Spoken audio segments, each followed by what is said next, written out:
All right, we're going into practice number 13 for my fifth grade boys basketball team. So, the second practice this week is going to look pretty similar to the first practice because we had three missing kids for our Tuesday practice, which was not ideal. So, what we're going to hit, I'll make this a pretty quick video, is the three-man fast break drill that we did earlier this week. I really liked. I just like to do something off the bat that gets everybody into the game and a lot of activity. And so that one was pretty good. So I'm either going to do that or this race car full court. It's really kind of like a scrimmage drill that I've done previously that gets people people pushing the ball up the court quickly, and I've gone over that in previous videos. So we'll look at that.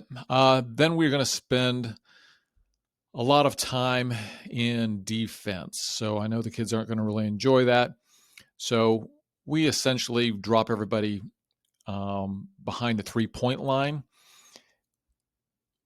and I'm going to take that and then just play, a basic man-to-man defense, but we don't extend. I'm going to tweak that a little bit, and I think I'm going to show them kind of some pack line progressions or more of a pack line defense, which really just brings in, rather than pressing out to the 3-point line, you bring that circle in about, I'd say, 3 to 5 feet to make a even smaller circle.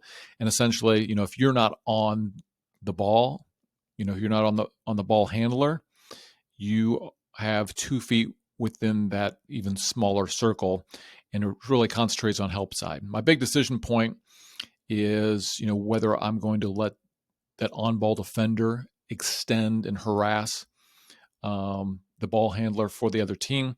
The team we're playing this weekend has a couple of really good ball handlers, so it's kind of pick your poison. Do we let one person go out there and harass them, understanding they're going to get beat on the dribble, but then we've got lots of people to help?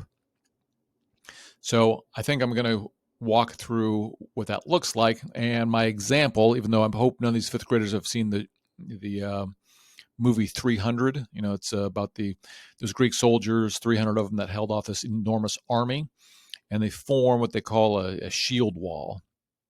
And so, they're always behind that shield wall, but then periodically, they break the shield wall and a spear comes through, or a sword, or an archer, sends an arrow and picks off one of the enemy. So, this, what I call this pack line defense, is similar. You're really bunched in tight and kind of a shield wall guarding that basket, but then your spear is your on-ball defender, and you'll allow them to go harass the ball handler.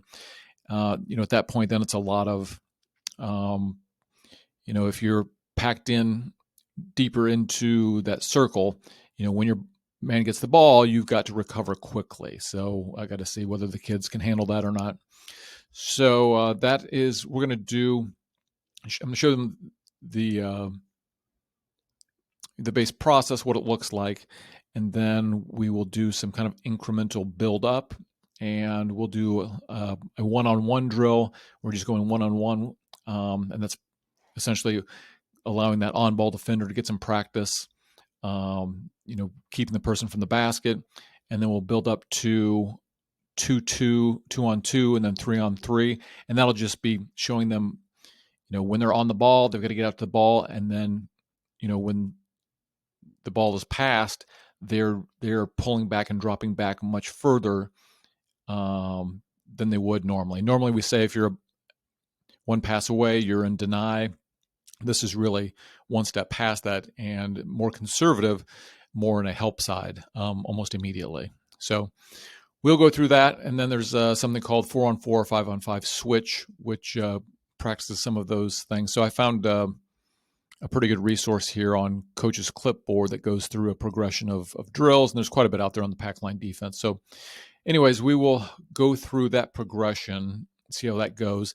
Even if we don't do a pack line, that's not wasted time, because we essentially have been emphasizing, that help side, and especially those people that are 2 passes away, what their responsibilities are. So even if we don't go so far as to do, more conservative pack line defense, I don't think these drills will be wasted because it's very similar to what we do in our regular man-to-man defense. All right, so we did some pivots last practice. I may go back to that because our kids are not great at pivoting.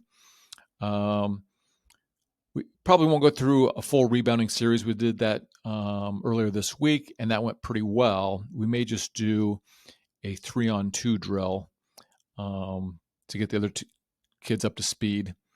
And then we'll just emphasize a little bit of rebounding, or not rebounding, but 5-on-5. I don't know if we're going to get to this. We did this Zoom action on Tuesday, and now I've got 3 kids that haven't had a lot of experience doing that. So if we can get to that, we will. But I do want to get to our sideline and baseline out of bounds plays. And what I'm going to do there is, I want to go through things real more granularly. So, like for instance, on our baseline out of bounds play, our 1 and 2 people, our 2 guards generally know what to do because they just cut out to the corners.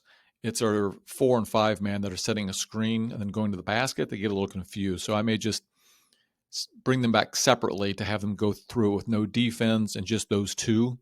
So they get a little more chemistry. And then similarly on our sideline out of bounds play, we haven't practiced that as much. It's been effective, even though it's been a little messy. So I want to go through that more granularly and just go component by component to get them a little more squared away on what they're supposed to be doing. Because we, even without knowing what we're doing, I know we scored 1 basket on that play, and I had another good opportunity and just missed a layup. So I suspect that's going to take most of the practice.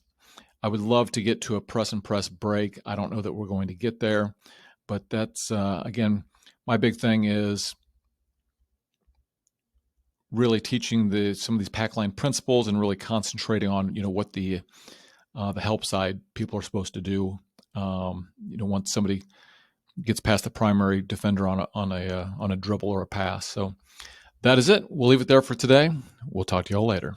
If you do want these drills or any additional information, certainly you can go to stayonthecourt.com and get on the email list, or just email me directly at troy.wallace@stayonthecourt.com, and I'll be happy to share all my libraries of drills and information with you. All right, we'll talk to y'all later.